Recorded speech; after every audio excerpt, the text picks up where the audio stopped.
Friends, రాజంపేటకు సుమారుగా 10 కిలోమీటర్ల దూరంలో ఉన్న టంగుటూరు దగ్గరలో మెయిన్ రోడ్డుకి మాకైతే ఒక పురాతనమైన దేవాలయం అయితే కనిపించింది. నమస్తే అందరికీ, అందరూ ఎలా అన్నారు, బాగున్నారా? Welcome to my mini vlog. ఈ రోజు నేను రాయచోటి నుంచి రాజంపేటకి అయితే బయలుదేరాను. రాయచోటి బస్ స్టాండ్ చూడండి, మొత్తం కూడా ఖాళీగా ఉంది. అదే విధంగా రాజంపేట చేరుకున్న తర్వాత రాజంపేటలో అసలు ఒక బస్సు కూడా లేదు. రాయచోటే నయం అనిపించింది. కొద్దిసేపు తర్వాత నన్ను పికప్ చేసుకోవడానికి రాజా అయితే వచ్చాడు. ఇక పెట్రోల్ బంక్ లో కారుకు డీజిల్ పట్టుకొని డైరెక్ట్ అయితే గుడి దగ్గరికి అయితే బయలుదేరేసాము. చూడండి, దూరం నుంచి చూస్తేనే మీకు గుడి కనిపిస్తుంది. ఇంకా దగ్గర నుంచి చూపిస్తాను మొత్తం గుడి కూడా.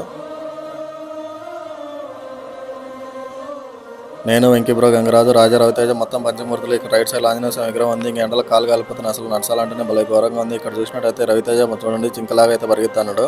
అతి పెద్ద శిలాశాసనం ఉంది. దీని మీద అక్షరాలు ఒక ముక్క కూడా అర్థం కాలేదు. ఇంకా విగ్రహాలు మరియు పక్కనే రుబ్రోలు అయితే కనిపి ఈ గుడి ఎక్కడ చూసినా చాలా ఘోరంగా శిథిలావస్థలో అయితే ఉంది. ఎక్కడ చూసినా గోడలు పడిపోయి, అదే విధంగా విగ్రహాలు కూడా ధ్వంసం చేయబడ్డాయి. పురావస్తు శాఖ వాళ్ళు దీని మీద దృష్టి పెడతారని కోరుకుంటున్నాను. అదే విధంగా లోపలికి వచ్చిన తర్వాత 3 విగ్రహాలు అయితే మాకు కనపడ్డాయి. సోమవారం అందరం దర్శనం చేసుకున్న తర్వాత ఇంక ఎండలకు తట్టుకోలేక కాలు కాలుతాయని అన్న వచ్చేసి రవితేజను మోసుకొని వెళ్తున్నాడు. ఇక చుట్టుపక్కల నేనంతా గమనించాను. గుడి పేరు ఎక్కడ కూడా నాకైతే ఆనవాళ్ళు కూడా కనపడలేదు. గుడి గురించి తెలిసిన వాళ్ళంటే తప్పకుండా కామెంట్ చేయండి.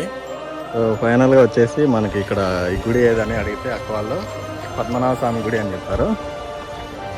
సో ఈ గుడి విజిట్ చేసిన వాళ్ళు ఉంటే తప్పకుండా కామెంట్ చేయండి, మరి వీడియోని లైక్ చేసి షేర్ చేయండి.